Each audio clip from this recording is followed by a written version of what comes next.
सांख्य दर्शन की 43वीं कक्षा। सांख्य दर्शन का 5वां अध्याय चल रहा है। पिछली कक्षा में हम लोगों ने 125वें और 126वें सूत्रों पर चर्चा की थी। 3 प्रकार के देह होते हैं, कर्म देह, उपभोग देह और उभय देह। अनुशयी आत्माओं के बारे में चर्चा थी कि अनुशयी आत्माएं दूसरे शरीर में जो विद्यमान है, लेकिन जिसका अभिमानी शरीर वो नहीं है, उनका अपना शरीर नहीं है, वो ऐसी आत्माएं अनुशयी आत्माएं कहलाती हैं। और उनको न तो कोई भोग होता है और न ही कर्म का अवसर रहता है, न किंचिदपि अनुशयी न। तो पिछले पाठ में से किन्हीं को कुछ पूछना हो तो पूछ सकते हैं।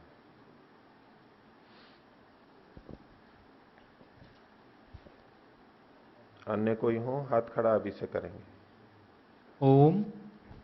आचार्य जी नमस्ते जी।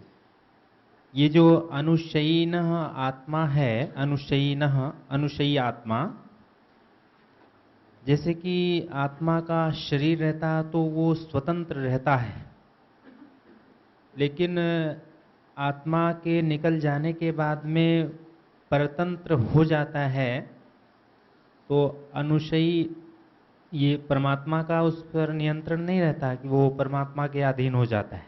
परमात्मा के अधीन है, वो फिर स्वतंत्र नहीं रहती है, अपने अधीन नहीं रहती है। वो अपने अधीन, उसको कुछ नहीं पता है कि मैं कहां हूं।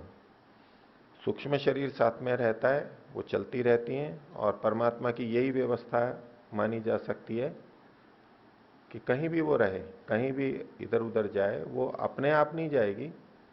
प्राकृतिक नियमों से जहां भी जा रही है, जहां भी है, परमात्मा तो उसका तब कभी भी उपयोग करेगा जब उसको जन्म देना होगा, कर्मानुसार दे देगा। उससे पहले कहीं भी रहे, वो सब परमात्मा के नियंत्रण में ही है। तो जहाँ जन्म देना होगा वहां पर परमात्मा उसको ले जाएंगे, ले जाएगा, पहुंचा देगा। उससे पहले वो मतलब उसका कोई अस्तित्व, मतलब कहाँ अस्तित्व है ना, रहेगा कहाँ नहीं रहेगा कुछ, कोई वहीं रहेगा, जैसे। परमात्मा के अंदर ही रहेगा वो, और कहीं नहीं जाएगा। इसी सृष्टि के अंदर रहेगा, अच्छा, कहीं भी जाए। ठीक है। कुछ ओम। अगले हाथ खड़ा करेंगे, माइक पहुंचेगा। आचार्य जी, ये जो कहा है ना, ये आत्माएं स्वतंत्र हैं, इसमें ये अच्छी आत्माएं हैं या सारी कोई भी मिली जुली होती हैं? कोई भी आत्मा तो सब एक ही जैसी होती हैं। सूक्ष्म शरीर का भेद रहता है, मन में संस्कारों का, कर्माशय का भेद रहता है। सबके लिए जो भी बंधन में है, वो चाहे मनुष्य शरीर मिलना हो उनको, या पशु पक्षियों का, या पेड़ पौधों का, मनुष्यों में भी कैसा भी हो, उन सबके पे ये लागू होती है बात। एक बात और, ये कुछ पिछले समझ नहीं आ रहे सूत्र, बताइए। 10 से लेकर 19 तक बिल्कुल नहीं समझ आ रहे, 2-3 बार पढ़ने के बाद भी। अपने किसी साथी से पूछिए, जो जिनको समझ में आ गए हैं आपस में पूछिए, फिर कोई नहीं आता है तो मेरे से पूछिए। जी। सर जी, ये आत्माएं, अनुशयी आत्मा जो है, ये अनुशयी आत्मा जो है, ये क्या पंचभूतों के सहारे भी रह सकती है या सिर्फ किसी शरीर के ही सहारे से? कहीं भी पंचभूतों के सहारे भी रह सकती है, मिट्टी में भी रह सकती है, जल में भी रहती है। जी।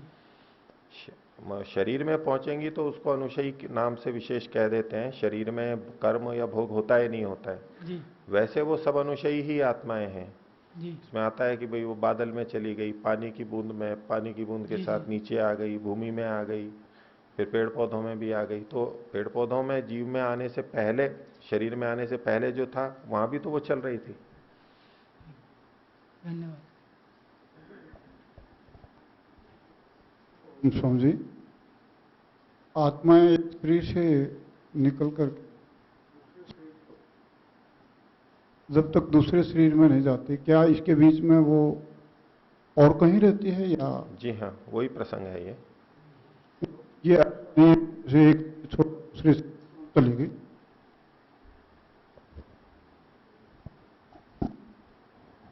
ये जो बात चल रही है कि आत्माएं स्वतंत्र रूप से रहती हैं, ये तो स्वतंत्र शब्द नहीं कहा, स्वतंत्र शब्द नहीं हो, शब्दों का वही प्रयोग कीजिए जो बोला गया हो, नहीं तो स्वतंत्र का फिर कुछ और अर्थ ले लेंगे, फिर और कहीं की कहीं बात चल जाएगी। ये मोक्ष की अवस्था है या नहीं, ये बद्ध आत्माओं की बात है, मुक्त आत्माओं की बात नहीं है।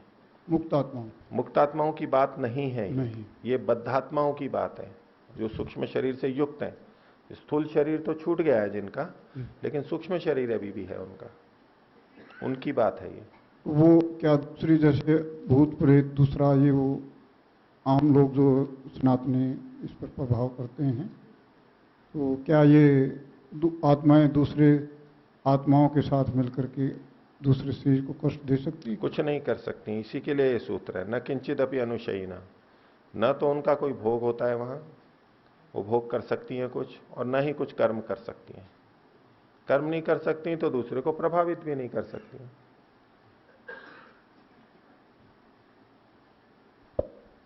अन्य कोई नहीं? हाँ बोलिए। इसी सूत्र में एक पंक्ति है कि योग के अनुसार परकाया प्रवेश की विभूति से युक्त योगी भी दूसरे के शरीर में अनुशयी रूप में प्रविष्ट होकर रह सकता है। आगे बोलिए। जहां उसके कर्म अनुष्ठान अथवा भोग नहीं होते, किंतु उसका वहां योग के चमत्कार देखना मात्र होता है। इसके लिए प्रमाण योग का है व्यास जी का बंद कारण शैथिल्यात योग दर्शन का सूत्र है ये। पीछे क्या बात चल रही थी कि आत्मा वहां चला जाता है, परकाया प्रवेश, ठीक है। उसके लिए जो प्रमाण दिया है उस सूत्र को देखिए। बंध कारण शैथिल्यात, बंधन का जो कारण है, यानी शरीर में जो बंधन का कारण है उसके शिथिल होने से, और प्रचार संवेदनाच्य, दूसरे जगह प्रचार मतलब जैसे जाते आना है ना, गति अर्थ में, उसकी जानकारी होने से कि कैसे दूसरी जगह जाया जा सकता है, ऐसा होने से चित्तस्य पर शरीर आवेशा, पर शरीर में आवेश होता है किसका? चित्त का, आत्मा का नहीं। तो ये जो सूत्र प्रमाण के रूप में दिया गया है, ये आत्मा के पर शरीर प्रवेश का प्रमाण नहीं है, जबकि व्याख्या क्या है? आत्मा का दूसरे शरीर में प्रवेश। तो इस सूत्र को समझे बिना वैसे ही अपने पक्ष में प्रस्तुत कर दिया गया है। ये सूत्र आत्मा के परकाया प्रवेश की बात नहीं कहता है। चित्त उसमें प्रवेश करता तो चित्त और आत्मा में भेद होता है ना, तो अगर चित्त की बात कही जा रही है और वो आत्मा पे लगाएंगे तो वो प्रमाणिक थोड़ा ना होगा। और बोलिए। ठीक है, आगे चलो। तो 5वें अध्याय का 127वां सूत्र अनुशयी आत्माओं के बारे में ही कुछ और बात आगे बता रहे हैं। अनुशयी आत्मा दूसरे शरीर में पहुंच भी गई, उसको कर्म और भोग नहीं हो रहा है। उन शरीरों को प्राप्त करके भी उसको वहां कुछ ज्ञान नहीं होता है, वहां कुछ ज्ञान नहीं होता है। उसके लिए ये सूत्र है, बोलिए। न बुद्ध्यादि नित्यत्वम आश्रय विशेषेपि वह्निवत्। बुद्ध्यादि नित्यत्वम न, बुद्धि मतलब ज्ञान आदि की नित्यता, कि सदा वो आत्मा को होते रहें, ऐसा कोई नियम नहीं है। आत्मा ज्ञाता है, ज्ञान गुण उसका है, वो जान सकता है, लेकिन इसका ये अर्थ नहीं है कि आत्मा को सदा ज्ञान होता रहता है। ये नियम हम बना लें। उचित इंद्रियां, उचित शरीर होंगे तो वो जान सकता है, नहीं तो नहीं जान सकता है। तो भले ही आत्मा चेतन है, ज्ञाता है, लेकिन बुद्धि आदि का नित्यत्व, नित्यत्व इस अर्थ में है कि जहां जहां आत्मा है, जब जब है, तब तक उसको ज्ञान होता ही रहेगा, इसका कोई नियम नहीं है। मतलब यह हुआ कि इसका अपवाद है कि आत्मा के होते हुए भी, चेतन के होते हुए भी उसको सदा बुद्धि आदि नहीं होते, ज्ञान आदि नहीं होते। तो अगर कोई ये सोचे कि आत्मा सूक्ष्म शरीर के साथ दूसरे शरीर में है अभी अनुशयी रूप में, तो वहां ज्ञान तो होना चाहिए उसको, ज्ञान ही नहीं होता है उसको। तो न बुद्धियादि नित्यत्वम आश्रय विशेष भी, विशेष आश्रय होने पर भी, विशेष स्थूल शरीर में वो पहुंच गया है तब भी उसका ज्ञान नहीं होगा, तो ज्ञान नहीं कर सकता है। और ज्ञान नहीं कर सकता है इसीलिए भोग भी नहीं कर सकता, और इसीलिए वो कर्म भी नहीं कर सकता है। कर्म तो तब करे जब कुछ ज्ञान हो वहां पर, बिना जाने हम कोई कर्म ही नहीं करते।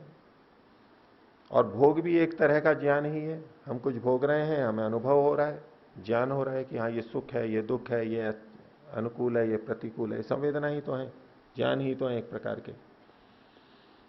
तो हमेशा ज्ञान रहे ये कोई नियम नहीं है। तो इसलिए जो अनुशयी आत्माएं भिन्न शरीरों में रहती हैं, इनको कुछ बोध नहीं होता है वहां, इसीलिए उनका न कर्म है न भोग है। समझाने के लिए उदाहरण दिया वह्निवत, अग्नि के समान। अग्नि वैसे तो प्रकट होती है, अग्नि में उष्ण गुण है, लेकिन वो आश्रय विशेष में, लकड़ी में, पेट्रोल में, कागज में, कहीं भी कपड़े में वहां है अभी, लेकिन इससे वो उसकी उष्णता या प्रकटीकरण हो ये आवश्यक नहीं है कि जहां जहां अग्नि हो वहां वहां उसकी उष्णता प्रकट रूप में हो, ये कोई नियम नहीं होता है। अप्रकट भी अनुभूत रूप में भी रहती है, अनुकूल परिस्थिति होगी तो प्रकट होगी। ऐसे ही आत्मा का बुद्धि गुण, ज्ञान गुण अनुकूलता होगी, शरीर इंद्रियां निमित्त, तो वो प्रकट होगा, नहीं तो नहीं होगा। इसलिए कहा न बुद्धियादि नित्यत्वम आश्रय विशेषे भी वह्निवत। ठीक है। इसी से संबंधित एक बात और कहते हैं कि बुद्धि की नित्यता का नियम नहीं है, कर्म और भोग भी हो ही ये नियम नहीं है। यदि उसको भी वहां पर बुद्धि होने लगे, ज्ञान होने लगे, कर्म और बोध वो कर सके, भोग कर सके, कर्म कर सके, तब क्या होगा? तो उसके लिए एक दोष बता रहे हैं। अगला सूत्र बोलिए, 128वां। आश्रय असिद्धेश्च, वो जो शरीर है जहां अब अनुशयी आत्मा है, वो आश्रय ही असिद्ध हो जाएगा, व्यर्थ हो जाएगा। किसके लिए? जो स्वाभिमानी आत्मा पहले से वहां है, जिसका वो शरीर है, उसका आश्रय ही असिद्ध हो जाएगा। वो जिस आत्मा के लिए वो शरीर मिला है, वो इंद्रियां मिले हैं, और उसमें कोई दूसरा आकर के और वो अपना काम करने लगे, भोग करने लगे, कर्म करने लगे, तो उसका पहले वाली आत्मा का आश्रय खत्म हो गया ना। एक व्यक्ति ने मेहनत करके कमरा खरीदा, वो उसका आश्रय है, मकान खरीदा। अब दूसरा कोई भी आकर के उसमें रहने लग जाए, तो जो पहले वाला है उसका आश्रय कहां रहा? वो उसकी असिद्धि हो जाएगी। दूसरे ने आके कब्जा कर लिया, वो अपनी इच्छा से पंखा चला रहा है, बिजली चला रहा है, उसका पहले वाली जो आत्मा है जिसका वो घर है, उसका क्या होगा फिर? ये तो कोई भी किसी के शरीर में चला जाएगा, किसी के घर में जाएगा, ये तो अव्यवस्था होगी। तो आश्रय असिद्ध हो जाएगा। यदि पिछली आत्मा को उसका अवसर नहीं मिल रहा है, दूसरी आत्मा जाके वहां करने लगे, तो वो पिछली आत्मा का आश्रय कैसे कहलाएगा? आश्रय की असिद्धि हो जाएगी। उस आत्मा को अपने कर्मानुसार वो शरीर मिला है, वो उसको भोगेगा, वो भोग सकता है, उसमें कर्म कर सकता है। तो दूसरी आत्मा, अनुशयी आत्मा यदि ज्ञान करने लगे, कर्म और भोग करने लगे, तो उस आश्रय की पहली आत्मा की दृष्टि में असिद्धि हो जाएगी, ये एक दोष आएगा। इसलिए भी अनुशयी आत्माओं को, इससे भी सिद्ध होता है कि अनुशयी आत्मा को भोग नहीं होता, वो कर्म नहीं कर सकता, और कोई बुद्धि आदि का नियम नहीं है कि वहां पहुंच गया तो उसको ज्ञान होगा ही। ये अनुशयी आत्मा का विषय यहां समाप्त हो रहा है। किन्हीं को और पूछना है इसमें, इन दो सूत्रों में? जी समझिए।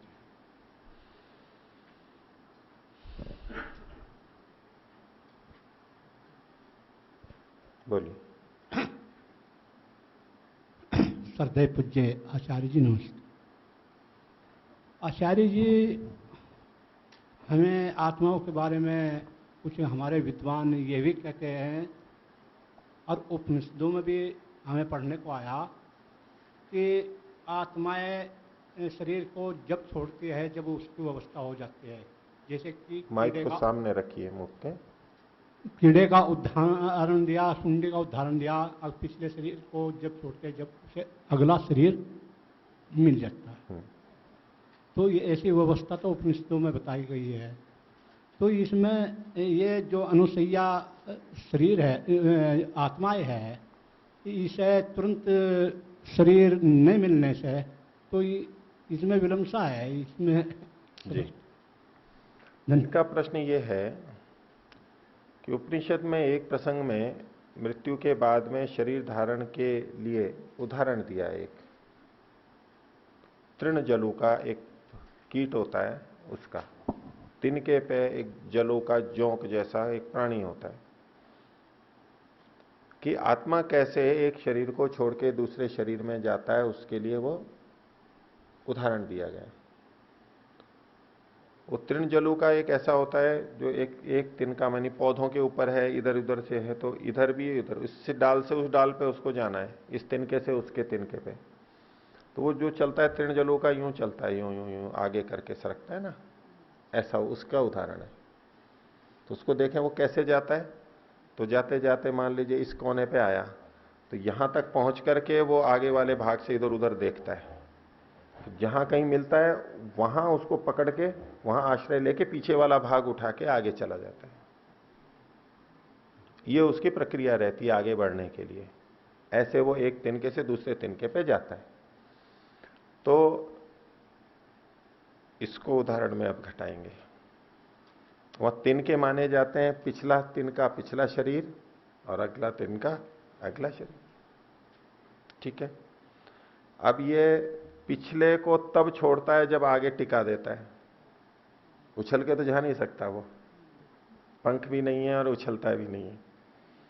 वो कब पिछला वाला छोड़ता है, जब अगले में पहले टिका देता है आगे का मुंह, उसके आधार पे पीछे का भाग उठा के वहां पर पहुंचता है। इसके आधार पर बहुत जगह ये बताया जाता है, जैसा आप कह रहे हैं, बहुत से विद्वान बताते हैं, प्राय ये प्रचलन में है कि इस शरीर के छोड़ते ही दूसरा शरीर मिल जाता है। दूसरे शरीर का पहले निश्चय होता है, तब ये शरीर छूटता है। जब आगे का तय हो जाता है अगले तिनके का, तब पीछे का छूटता है। तो एक तो ये बात सुनी भी है कि विद्वानों से सुनी है और उपनिषद में भी ये आती है, और दूसरी तरफ ये अनुशयी की बात चल रही है, तो इसमें विरोध है। बोले उपनिषदों में वो वचन मिलता है, तो वो भी उपनिषद का वचन है और ये अनुशयी आत्माओं का भी उपनिषद का वचन है। वचन की दृष्टि से तो दोनों ही उपनिषद के हैं। अब कैसे संगति लगेगी वो अभी आगे बोलूंगा। अभी विरोध तो लगता ही है, यहां ये कह दिया वहां ये कह दिया।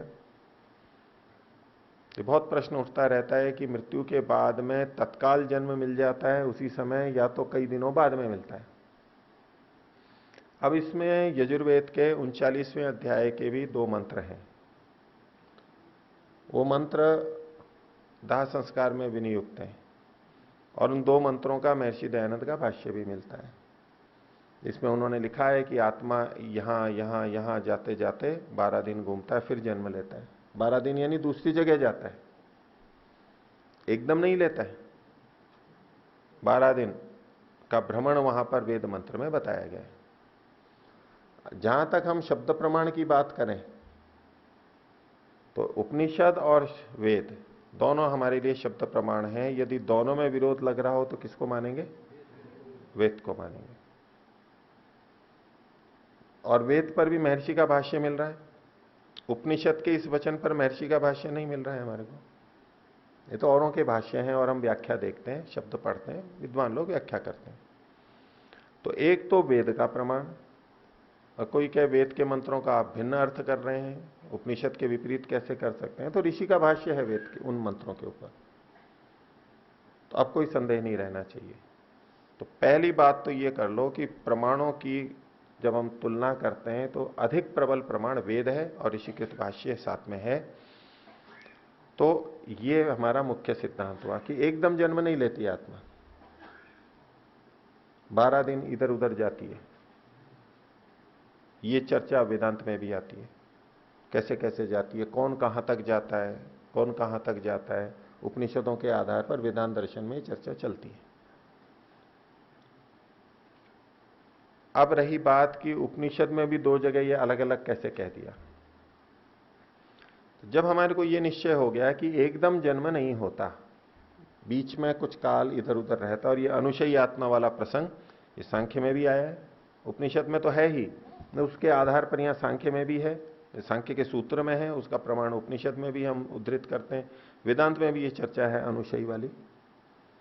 तो इससे लगता है कि उससे वेद वाली बात की पुष्टि इससे भी इतने अंश में भी हो रही है। तो प्रथम तो ये सिद्धांत स्वीकारना ही होगा हमारे को कि तत्काल जन्म नहीं होता है, एक बात। अब तृणजलुका वाला दृष्टांत हम कैसे घटाएं, उससे तो हमें लगता है कि तत्काल जाता है। अब तृणजलुका वाला दृष्टांत किस रूप में, किन अर्थों में हमें ग्रहण करना है, ये समझने की बात होती है। उदाहरण या दृष्टांत का कौन सा अंश वहां पर घटता है वो ही लिया जाता है, पूरा पूरा नहीं लिया जाता। ठीक है, पूरा पूरा नहीं लिया जाता। शलजम कैसा होता है, किस जैसा है, आलू जैसा, चुकंदर जैसा, चलो चुकंदर जैसा। अब कैसा चुकंदर जैसा, कुछ चीजों की समानता हम देखेंगे और कुछ चीजों की समानता नहीं देखेंगे, पूरी तो नहीं देख सकते ना, ठीक है, पूरी नहीं देख सकते, जो संगत लगेगी वही लेनी है, पूरा नहीं लेना है। ये एक उदाहरण दृष्टांत के संदर्भ में हमेशा सावधानी रखनी है, मनमानी कोई साम्यता नहीं ले लेंगे। समुद्र कैसा होता है तो बच्चे को कहा ये तालाब जैसा होता है, ठीक है, तो कैसा, क्या समानता लेंगे, तालाब का पानी मीठा होता है, समुद्र का भी मीठा होता है, तो कहा था ना तालाब जैसा ही होता है समुद्र, नहीं ये नहीं ले सकते।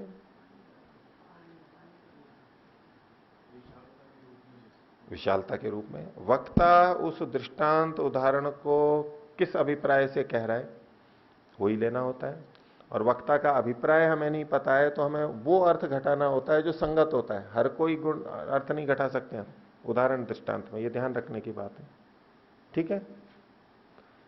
अब इस दृष्टांत पे आते हैं, इसकी विवेचना करते हैं। अगर इसको जू का तू ले रहे हैं तो अब मैं आपके सामने रख रहा हूं। तृणजलुका जैसे एक तिनके पे है और इधर उधर खोज करती है, आत्मा भी एक ही जगह रहते हुए दूसरे शरीरों की खोज करता है कि कहां मेरा आश्रय है, मानेंगे? क्यों, तृणजलुका तो ऐसा ही करता है, दृष्टांत की तो यही घट रही है ना।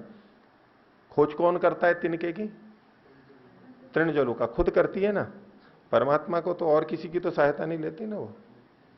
ऐसे ही आत्मा भी स्वयं अपने तिनके का, अगले तिनके का, अगले शरीर का निर्धारण करती है। दृष्टांत से स्वीकार करेंगे, करेंगे, करेंगे, करेंगे या नहीं?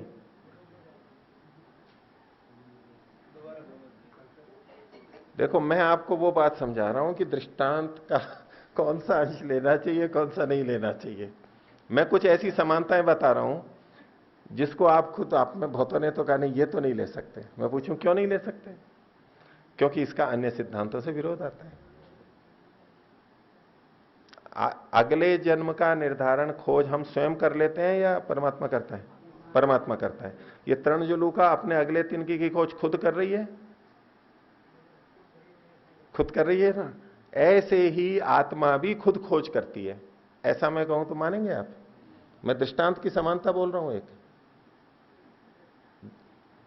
दृष्टांत की यह समानता स्वीकार नहीं है। दूसरी बात, आत्मा अणु स्वरूप है, वो तृणजलुका तो फैल जाती है, इधर भी टिकी हुई है और उधर भी टिकी हुई है। उधर टिक जाती है तब पीछे से छोड़ती है, तो आत्मा यहां भी है और लंबी खींच करके उस शरीर तक भी पहुंच गई जहां उसको जन्म लेना है, वहां टिकेगी, फिर इधर से खींच करके जाएगी और वहां जाएगी। स्वीकार्य है? तृण, इसकी समानता बोल रहा हूं मैं। अगर दृष्टांत की समानता है तो आप इसको भी मानो, फिर नहीं मानेंगे ना? मानेंगे या नहीं? आत्मा यूं खींच करके लंबी हो जाएगी, परिणामी हो जाएगी। वो तो अणु स्वरूप है, वो हो ही नहीं सकता, उसमें संभव ही नहीं है। या हमें दूसरे सिद्धांतों से पता है। तो ये दो बातें नहीं घट रही है ना। दो बातें नहीं घट रही हैं। जब ये दो नहीं घट रही हैं तो हम तृण जलूका का ये भी नहीं कर सकते कि यहां भी टिकी है, वहां टिकने के बाद में इसको छोड़ेगी, तो अगले जन्म अगले शरीर में पहले पहुंच जाएगी आत्मा, फिर पिछले शरीर को छोड़ करके जाएगी। ये हम नहीं ले सकते। अब कहने लगे कि इसके तत्काल बाद जाती है, तो तत्काल बाद को बताने के लिए इस दृष्टांत में क्या है? इस दृष्टांत से क्या तात्पर्य लेते हैं कि शरीर को छोड़ते ही तत्काल दूसरा जन्म ले लेती है। यही तो कह रहे थे ना आप, यही तो विद्वान बताते हैं। ये बात इस दृष्टांत में कहां पर है कि यहां से छोड़ते ही तत्काल ले लेती है। या बंदर के लिए तो कह सकते हैं कि वो इस डाली से उछलता है और उछलते ही दूसरा ले लेता है। अगर उनको वो बात कहनी होती तो उसको और दूसरा उदाहरण ले लेते, कोई दूसरा टिड्डा वगैरह का ले लेते जो उछल करके उधर से उधर जाता है, उड़ करके चला जाता है। लेकिन यहां ऐसा उदाहरण नहीं है, ये यहां टिका हुआ है पिछले तिनके पे और अगले तिनके के जाके टिक रहा है। तो जो इस दृष्टांत से ये अर्थ लेते हैं कि तत्काल दूसरा जन्म होता है, वो इस दृष्टांत से सिद्ध ही नहीं होता है। तो इस दृष्टांत से क्या सिद्ध होता है? पिछला आधार, उस आधार, अगर ये आधार नहीं हो तो वो अगला जन्म नहीं ले सकता। पिछले तिनके का आधार नहीं हो तो वो अगले पे नहीं पहुंच सकता। इतना ही कि हमारे पूर्व जन्म के कर्म के आधार पर, विशेष रूप से मनुष्य के, और मनुष्य के बाद के भी जन्म है तो हमारे कर्मों के आधार पर, जो कर्म शेष बचे हैं उसके आधार पर हम अगला जन्म लेते हैं। और जब हम अगला जन्म लेते हैं तो पिछला सारा भाग वहां आ जाता है उसका, तृण जलूका का। यानी कोई चीज हमारे संस्कार कर्माशय वहां छूटते नहीं है पिछले शरीर में। वो तिनका छूट गया, वो शरीर छूट गया, लेकिन हमारे कर्म संस्कार वो हमारे साथ साथ आगे आ जाते हैं। फिर वो आगे चलते रहते हैं, अगले तिनके पे जाना है फिर आगे पे चले जाएंगे। तो ये तृण जलूका वाला दृष्टांत ये सिद्ध नहीं करता कि अगला जन्म तत्काल बाद में होगा, सिद्धि नहीं होता इससे। इसका तात्पर्य दूसरा है। और यदि सिद्ध होता भी हो तो भी वेद के विपरीत होने से यह प्रमाण मान्य नहीं है। अन्य दर्शनों में भी ये जो अनुशयी आत्मा की बात आ रही है, चर्चा आ रही है, ये भी तो लिख देते हैं ना तत्काल जाता है। अभी आई कोई चर्चा ऐसी हमारी? कहीं अंश आया इसमें? सांख्य दर्शन में जन्म मरण की चर्चा तो चल रही है, वेदांत में कहीं आया नहीं है। अनुशयी की तो बात आ रही है, समय लगता है और वेद प्रमाण से भी सिद्ध है। इसलिए ये ही मत ठीक है, शब्द प्रमाण से ये सिद्ध होता है, तर्क युक्ति से भी। और जब हम इस तृण जलूका की ये व्याख्या करेंगे तो अब दोनों दृष्टांतों में कोई विरोध नहीं है। तृण जलूका का दृष्टांत कुछ और बात को कह रहा है और ये अनुशयी आत्मा वाली अलग बात है। अब जो मैंने अभी बोला इस पे किन्हीं को कुछ बोलना हो, पूछना हो तो पूछिए।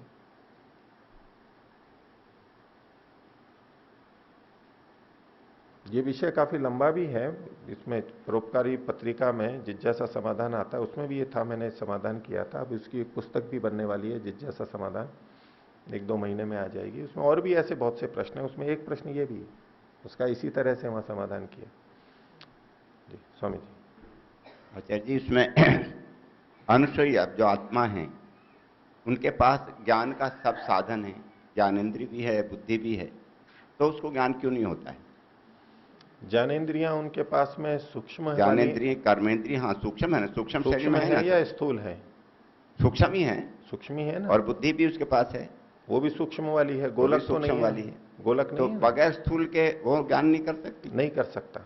पीछे इसमें चर्चा आई थी, आप, मेरे को नहीं पता उस दिन आप थे या नहीं थे, तो छाया और चित्र का भी उदाहरण दिया था।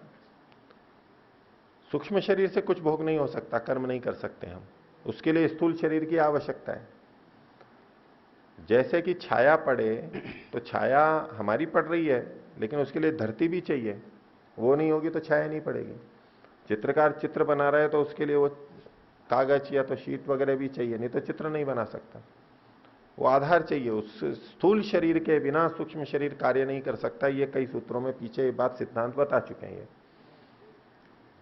उनकी सामर्थ्य ही नहीं है, कर ही नहीं सकते वो।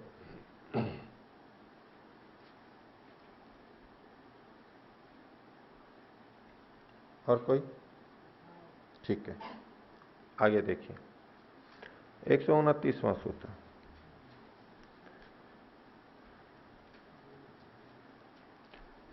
साधना करते करते कुछ गुणों का उत्कर्ष होता है, सिद्धियां होती हैं, तो यहां प्रसंगवशात योग की सिद्धियों का वर्णन किया जा रहा है।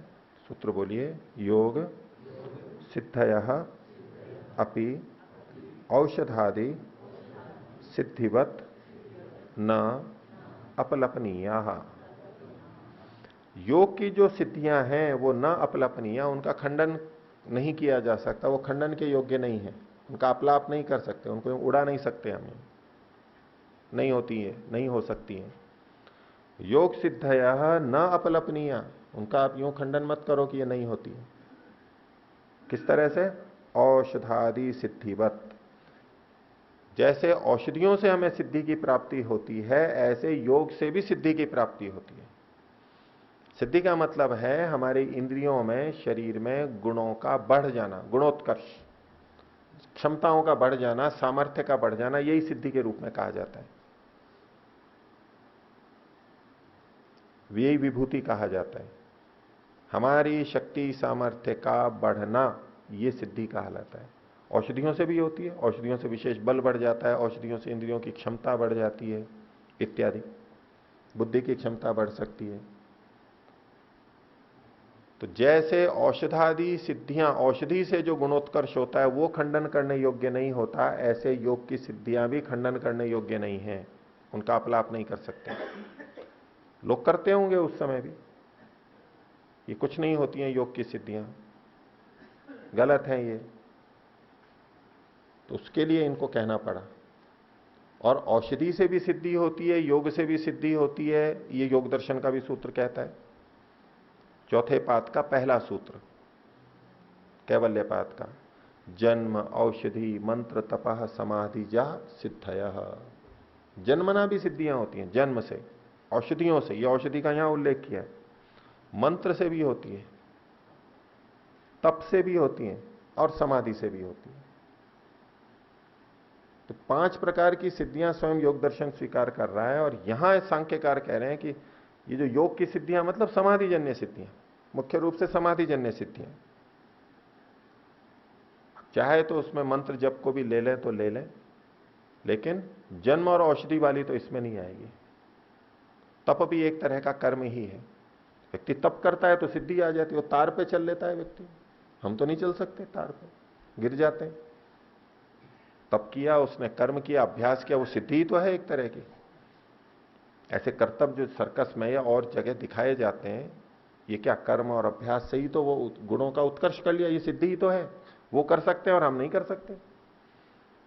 वो इतना भार उठा सकते हैं, हम नहीं उठा सकते। वो इतने तेज दौड़ सकते हैं, हम नहीं दौड़ सकते। हमारे लिए अचरज भरा होता है, वही तो सिद्धि है। जो सामान्यतया नहीं देखा जाता, वो जब शरीर, इंद्रिय, बुद्धि आदि में देखा जाता है, यही तो चमत्कार है, यही तो सिद्धि है, एक गुणों का उत्कर्ष है। तो योग की सिद्धियां भी औषधि आदि की सिद्धि के समान खंडन के योग्य नहीं है, उनको उड़ाना नहीं चाहिए, और नहीं उड़ाना चाहिए। और यानी उनका भी अस्तित्व है। जैसे औषधि आदि से सिद्धियां होती हैं, हम स्वीकार करते हैं, ऐसे ही उससे भी सिद्धियां होती हैं, वो भी हमें स्वीकार करना चाहिए। ठीक है, अगला सूत्र बोलिए, न भूत चैतन्यम प्रत्येक अनुपलब्धे है संहत्ये च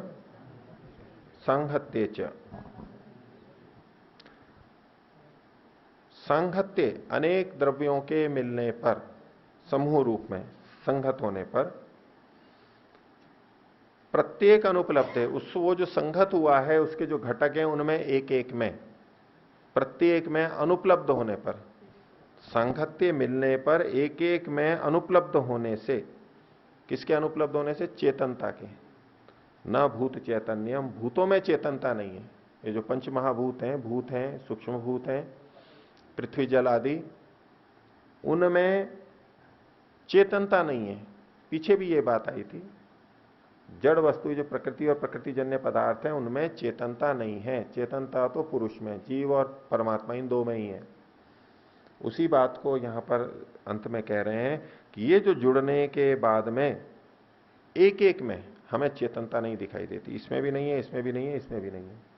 इससे यह सिद्ध होता है कि भूतों में चेतनता नहीं है, ये प्रकृति में चेतनता नहीं है, जड़ वस्तुओं में, आकाश जल भूमि आदि में चेतनता नहीं है। तो न भूत चैतन्य, भूतों की चेतनता नहीं है, ये इनकी प्रतिज्ञा है। संघत्ते प्रत्येक अनुपलब्ध है, इकट्ठे में भी ये जो समूह है इसमें एक एक में अनुपलब्ध होने से। क्योंकि जो लोग ये कहते हैं कि इन सबके मिलने से चेतनता उत्पन्न हो गई, तो ये चेतनता नई उत्पन्न नहीं होती है। न तो इनकी चेतनता है जो वहां पर आ गई है शरीर आदि में, भूतों का संगत है, ये सब भूत मिल गए हैं, पृथ्वी की प्रधानता है, उपादानत्व है, बाकी सब भी हैं। तो ये जो समूह है हमारा शरीर जिसमें पांचों भूत उपलब्ध हैं, इसमें जो चेतनता है ये एक एक भूत की नहीं है, इसलिए भूतों की चेतनता तो नहीं है, चेतन तो तत्व अलग है। तो पीछे के कहे हुए सिद्धांत को ही इन्होंने यहां पर इस रूप में प्रस्तुत किया है। जी समझे। पहले सूत्र से संबंधित बात है जी, उसमें पर काया प्रवेश की बात कही है जी। तो ये बात समझ में नहीं आती, पर काया प्रवेश होता है क्या? नहीं, परकाया प्रवेश सूत्र में तो नहीं कहा, 129वें सूत्र की बात कर रहे हैं आप? हाँ, योग सिद्ध है 129 वेली। हाँ, उसमें सूत्र में ऐसा कुछ नहीं कहा कि परकाया प्रवेश, लेकिन योग की जो सिद्धियां हैं, तो इस योग की सिद्धियों में परकाया प्रवेश भी तो है ना? नहीं, तो योग दर्शन में परकाया प्रवेश कहाँ मिलेगा? योग दर्शन में जहां लिखा है नहीं, बंध कारण स्थल्यात प्रचार संवेदनाच चित्त पर शरीर आवेश। जी, इस विषय में अभी प्रारंभ में इन्होंने प्रश्न पूछा था, तो ये जो प्रमाण दिया इन्होंने, बात तो ये परकाया प्रवेश की कर रहे हैं, और परकाया किस प्रवेश कौन कर रहा है? आत्मा, यही मतलब है ना। और सूत्र में आत्मा तो लिखा ही नहीं है कहीं, चित्त से पर शरीर आवेश है, चित्त दूसरे शरीर में चला जाता है, आत्मा नहीं, आत्मा नहीं जाता है। तो ये प्रमाण उससे संबंधित ही नहीं है। अच्छा, तो इन्होंने योग दर्शन में कहीं एक आत्मा के दूसरे शरीर में प्रवेश की बात सूत्र में या भाष्य में मेरी जानकारी में नहीं है। जो प्रमाण दिया है ये ऐसा बहुत होता रहता है, सूत्र के अर्थ पे ध्यान नहीं दे रहे, मोटा मोटा लोगों ने कहा, जैसे कि आप लोग भी इसको पढ़ लेंगे और आप भी यही बोलते रहेंगे, यही बोलते रहेंगे। क्यों?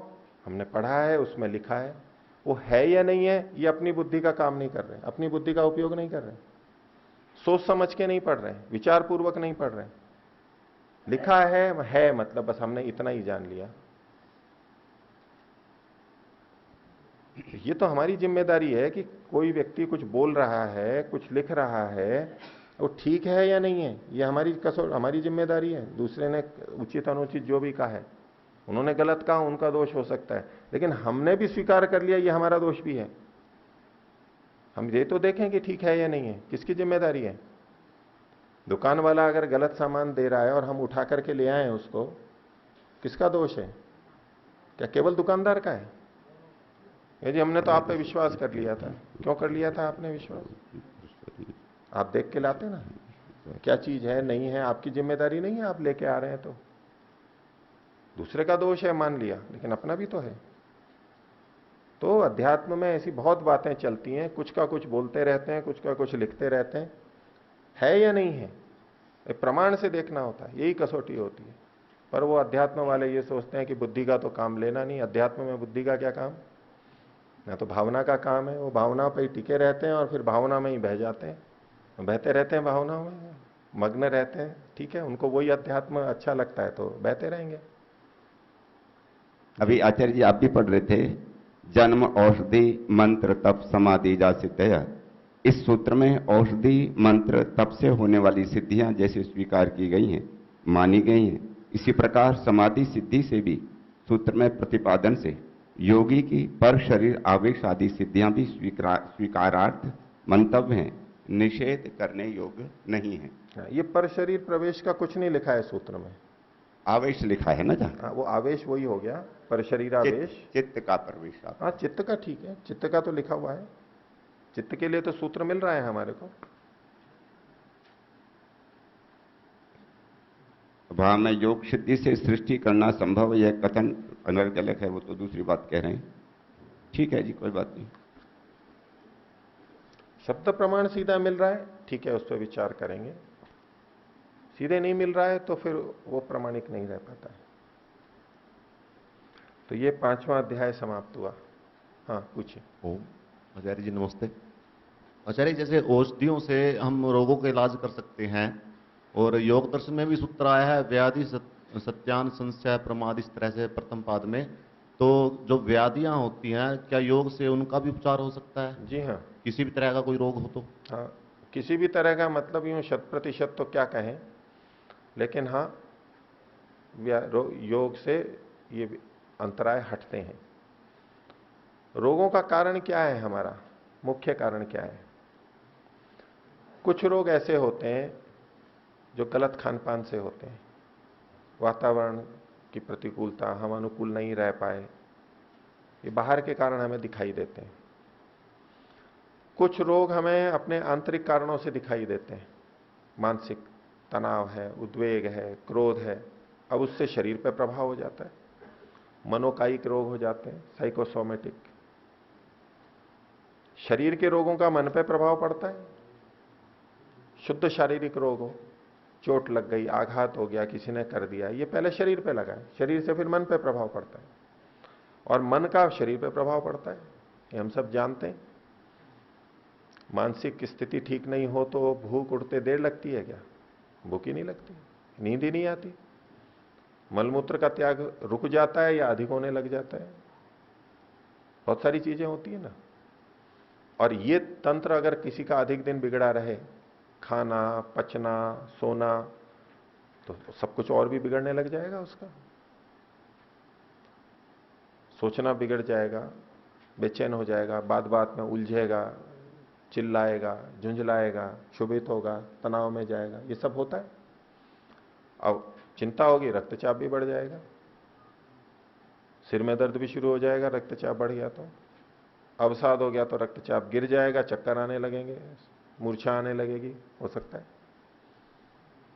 पाचन ठीक नहीं हो रहा है तो और दूसरे विकार होने लग जाएंगे। तो मन का हमारे शरीर पर बहुत अधिक प्रभाव पड़ता है। जिन बहुत से रोगों को हम शारीरिक रोग मानते हैं, उनका मूल कारण हमारा मन होता है। आज के जो आधुनिक बहुत सारे रोग हैं, जिसमें अनिद्रा, उच्च रक्तचाप, निम्न रक्तचाप, हृदय रोग, मोटापा भी, दिखने में मोटापा यह है कि भाई हम अधिक खा रहे हैं इसलिए हो रहा है, या कुछ थायराइड की गड़बड़ है या आनुवांशिक है। वो व्यक्ति खा क्यों रहा है अधिक? कौन लोग अधिक खाते हैं? मनोवैज्ञानिक क्या कहते हैं? जब व्यक्ति अवसाद में होता है तो वो अधिक खाने लगता है, तनाव वाला अधिक खाता है, उसका मन कहीं और लगा हुआ है, तन्मय होके नहीं खा रहा है, तो उससे अधिक खाया जाता है, क्योंकि थोड़े में तृप्त नहीं होता है। जो तन्मय होके खाता है वो थोड़े भोजन में भी तृप्त होता है, इंद्रियां तृप्त हो जाती हैं, तो अधिक इच्छा नहीं रहती। अब उसका मन तो भरता नहीं है, पेट भले ही भर गया हो, वो खाया जाता है, ये एक मनोरोग है। मोटापा आया तो मोटापे से जुड़े हुए बहुत सारे रोग आ जाएंगे, जोड़ों का दर्द हो जाएगा और हो जाएगा। मानसिक संतुलन ठीक नहीं है तो गुर्दे ठीक काम नहीं कर रहे हैं, तो रक्त की शुद्धि ठीक नहीं हो रही है तो वो जोड़ों में दर्द शुरू हो जाएगा, और तरह तरह के चमड़ी के रोग आ जाएंगे। बहुत अधिकांश रोगों का कारण मन है। योग मन के ऊपर ही कार्य करता है, और चित्त की वृत्तियों का निरोध है, वो यम नियम का पालन कर रहा है, प्राणायाम और ये सारा कर रहा है व्यक्ति, तो उसका वो शांति आएगी मन में। मन बुद्धि शांत रहेंगे तो मन बुद्धि के द्वारा जो सारा हमारा तंत्र नियंत्रित है, हृदय, यकृत, गुर्दे, प्लीहा, वो सब भी ठीक काम करने लगते हैं। नहीं तो मन से उनको अलग अलग संकेत जाते हैं, कभी ये चला गया, कभी ये उत्तेजना, कभी ये, कभी फिर एसिडिटी हो जाएगी, कभी ये हो जाएगा। तो मन यदि ठीक हो जाता है तो बुद्धि और उसके द्वारा मिलने वाले संकेत संतुलित आते हैं, उचित आते हैं, समय पे आते हैं, उससे हमारे अंग अवयव भी ठीक होने लगते हैं। तो जो मूल कारण है वहां हमने ठीक किया तो वो सब ठीक होता है। इसलिए योग का, योग मतलब ये अष्टांग योग का भी, वो केवल आसन प्राणायाम नहीं, कसरतें नहीं, उसके अपने लाभ हैं, उसका भी निषेध नहीं कर रहा हूं मैं, लेकिन उसके अतिरिक्त भी ये स्वयं प्रमाण है। व्याधि, स्त्यान, संशय, प्रमाद, ये जो सारे अंतराय कहे, तो ये अंतराय योग से हटते हैं। ये सीधा सूत्र भी कह रहा है और ये अनुभव में भी आएगा। साधक लोग अनुभव करते हैं, बहुत सारे रोग समाप्ति हो जाते हैं साधकों के। धन्यवाद। हाँ ओम जी। आचार्य जी, जो सूत्र में योग दर्शन के सूत्र में बताया चित्त से पर शरीर आवेश, तो चित्त का दूसरे शरीर में कैसे प्रवेश होता है? वो विचारने की बात है, वो विचारने की बात है। वो कैसे होगा क्या होगा वो योग दर्शन के पढ़ते समय विस्तार से वहां जाने की बात है। अभी इस पे विस्तार नहीं जाएंगे। ऐसे एक नहीं, आप 10 करते रहिए, पूरा महीना इसमें निकल जाएगा हमारा,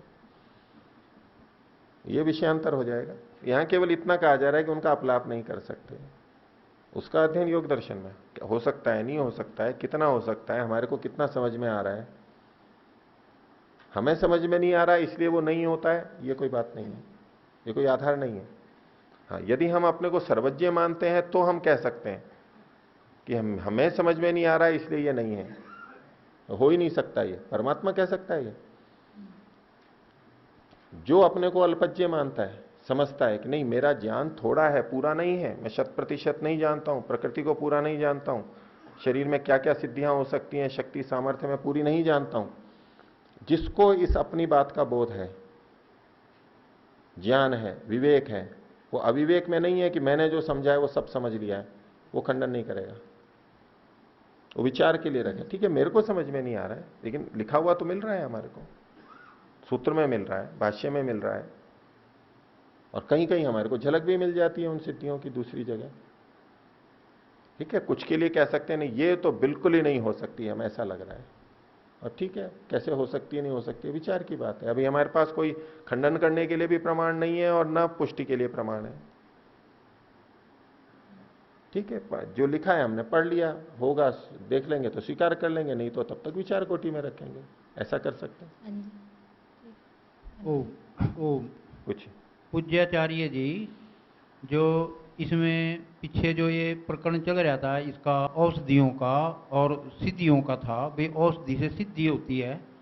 हमने ऐसा कुछ सुना है कि कुछ औषधियाँ ऐसी होती हैं कि जो किसी विशेष नक्षत्र में, जैसे पुष्य नक्षत्र में, और उनको निकाल के लाने से, और वो केवल अपने रस गुण वीर्य विपाक को छोड़कर केवल अपने प्रभाव से ही कार्य करती है, और वो या तो उनको कहीं किसी पवित्र स्थान में घर में रख दिया जाए, या किसी रोगी के उसके शरीर से टच कर दिया जाए, या उसको बांध दी जाए। तो इस प्रकार की हमने कुछ बात सुनी है, तो इसमें आचार्य जी आप अपना मत बताएं। हो सकता है ऐसा। हाँ जी। अगर हम मन को ही सभी रोगों का और निवारण मान लें तो क्या ये गलत है? सभी का नहीं कहा, अधिकांश का कहा। सभी शब्द मैंने बिल्कुल प्रयोग नहीं किया। जैसे अधिकांश रोगों का।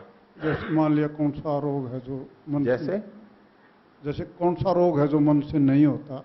कौन सा रोग है? आघात जन्य जो रोग होते हैं हमारे को, रोग कई तरह के होते हैं, आयुर्वेद में वर्णन है। निज रोग होते हैं और आगंतुक रोग भी होते हैं। जैसे हम जा रहे हैं और कोई डाली टूट गई, हम गिर गए, किसी ने धक्का दे दिया, अब इससे जो हमारे को चोट लग गई, हड्डी टूटी, खून आया, ये भी तो एक रोग है। ये मन के कारण से नहीं हुआ है, ये हमारे मन के विकार के कारण से नहीं हुआ है, ये बाह्य कारण है। तो आयुर्वेद में निज रोग भी माने, आगंतुक रोग भी माने। तो आगंतुक रोग तो बाहर के कारण से होते हैं। दूसरा, कुछ चीजों का जो अन्य जीवों के काटने पे हमारे को हो जाते हैं, आदि भौतिक दुख में ले सकते हैं। सांप ने हमारे को काट लिया, बिच्छू ने काट लिया, उसका अपना कुछ रासायनिक भौतिक प्रभाव है, वो अंश विष हमारे में चला गया। अब जो ये रोग है ये मानसिक नहीं है। हाँ, उसके साथ में मानसिक जुड़ जाएगा, वो तो मैंने कहा ही था, क्योंकि शरीर का प्रभाव मन पे पड़ता है, इसलिए सब रोग मानसिक हो ये नहीं, ये कथन भी अति में जाकर के कथन है। जब कुछ लोग शरीर को ही रोगों को मानते थे, उसी में इलाज करते थे, मन आया तो अब ये जाके कहें कि सारे रोग मन से ही होते हैं, ये भी एक अति दृष्टि है, विवेकपूर्ण स्थिति नहीं है। जो वास्तविकता है वो हमें स्वीकार करना चाहिए, और आयुर्वेद में ये सब स्पष्ट लिखा हुआ है। आगंतुक रोग भी होते हैं। कुछ रोग हमारे अवस्थाजन्य हैं। आयुर्वेद में भूख को भी रोग माना है, प्यास को भी रोग माना है, जरा को भी रोग माना है। अब ये चीजें आती हैं और शरीर में हमारे कुछ परिवर्तन होते हैं, किसी के जल्दी, किसी के देर से। हाँ, मनोरोग हो, मानसिक तनाव हो तो यही लक्षण जल्दी आ जाते हैं, जल्दी वृद्धावस्था आती है, किसी को देर से आती है। लेकिन शरीर का तो ये स्वाभाविक धर्म है, वो क्षीण तो होगा। अब जो ये स्थिति आ रही है, युवावस्था से तो अंतर आएगा ही, 60, 70, 80 साल का होगा तो अंतर आएगा ही। अब ये जो अंतर है ये मनोरोग के कारण से नहीं है। तो ऐसे बहुत सारे गिनाए जा सकते हैं जो मानसिक रोग नहीं होते। हो गया? और कोई? ठीक। तो ये जो आत्मा की चेतनता की बात कही कि भूतों में तो चेतनता नहीं होती। अब आत्मा का विषय 6ठे अध्याय में प्रारंभ हो रहा है। 5वां अध्याय यहां समाप्त हुआ। सांघत्य च सांघत्य च, ये जो 2 बार कथन होता है ये अध्याय की समाप्ति का सूचक है। इस शैली में यह होता है, अंतिम सूत्र के अंतिम पदों को ये 2 बार बोल देते हैं। तो आत्मा का विषय प्रारंभ हो रहा है अभी। पहला सूत्र बोलिए 6ठे अध्याय का। अस्ति आत्मा नास्तित्व साधन अभावात। अस्ति आत्मा, आत्मा है, ये इनकी प्रतिज्ञा हो गई। आत्मा है, उसका अस्तित्व है, विद्यमानता है चेतन तत्व की।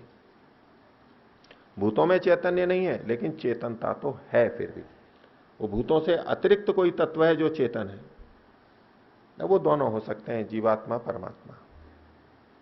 मुख्य रूप से जीवात्मा को लेकर के यहां पर चलेंगे।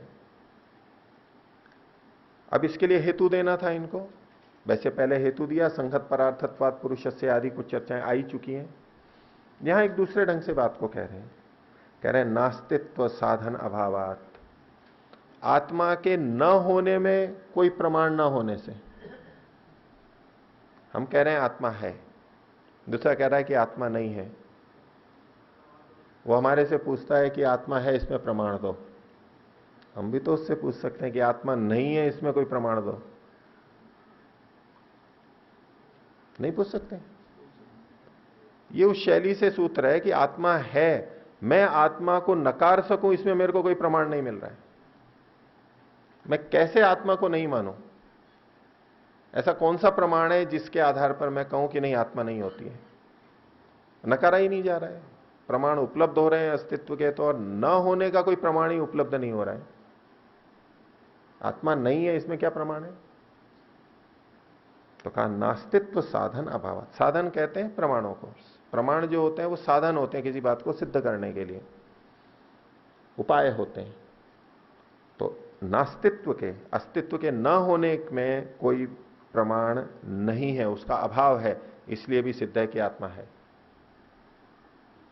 हो गया? अगला सूत्र बोलिए। देहादि व्यतिरिक्त असौ वैचित्र्यात्। ये जो देह आदि हैं, शरीर आदि हैं, इससे ये अतिरिक्त है, यानी देह नहीं है, ये देह से अतिरिक्त है। कैसे? वैचित्र्यात्, विचित्रताओं के देखे जाने से। देहादि के जो धर्म हैं उससे भिन्न धर्म चेतन के देखे जाते हैं। इस विचित्रता से हमें पता लगता है देहादि व्यतिरिक्तो असौ, ये देहादि से अलग है। अलग अलग लक्षण भी दिखते हैं चेतन के, सुख दुख आदि, ज्ञान आदि, प्रयत्न आदि, इच्छा द्वेष, जड़ में ये नहीं देखे जाते। और जब इसमें से आत्मा चेतन तत्व निकल जाता है तो ये शरीर अलग हो जाता है।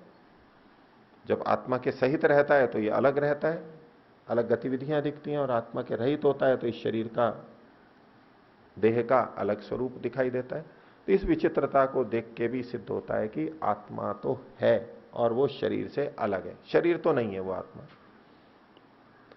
पीछे भी जो न भूत चैतन्यम वाली बात थी, इससे जुड़ी हुई बात है, उसको जोड़ते हुए कहा।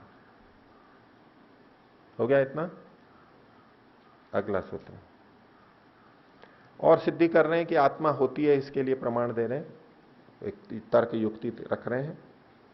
तो तीसरा सूत्र बोलेंगे। षष्ठी व्यपदेशात अपि।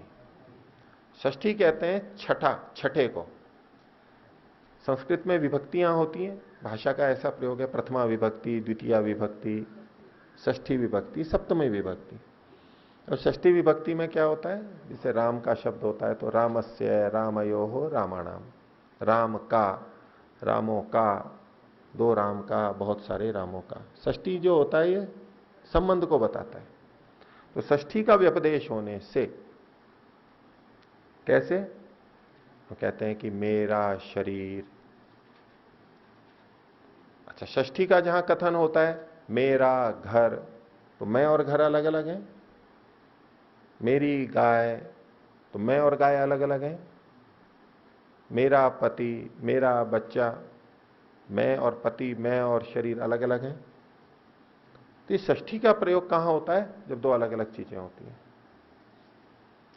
तो मेरा मन, मेरी इंद्रियां, मेरा शरीर, मेरा हाथ, मेरा सिर, आत्मा का शरीर, आत्मा का शरीर, ये षष्ठी वाली भाषा का प्रयोग, छठी विभक्ति वाला, जो कि षष्ठी विभक्ति संबंध को बताने वाली होती है। मेरा या मेरी संबंध को बताती है, और संबंध दो अलग अलग में होता है, एक ही में नहीं होता है, अलग अलग में होता है। तो अलग अलग में होता है, इस व्यवहार से, लोक व्यवहार से भी पता लगता है कि मैं या आत्मा अलग है और मेरे से संबंधित जो ये मैं कथन कर रहा हूं ये अलग है। भाषा से भी पता लगता है। तो उसके लिए इन्होंने कहा षष्ठी व्यपदेश, षष्ठी भाषा, षष्ठी विभक्ति के, छठी विभक्ति के प्रयोग के आधार पर भी हमें पता लग जाता है।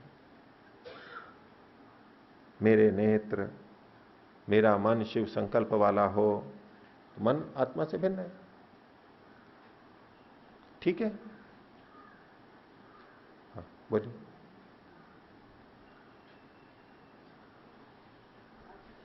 ओम जी, आचार्य जी, यह व्यवहार तो हम आत्मा के लिए भी करते हैं, मेरा आत्मा।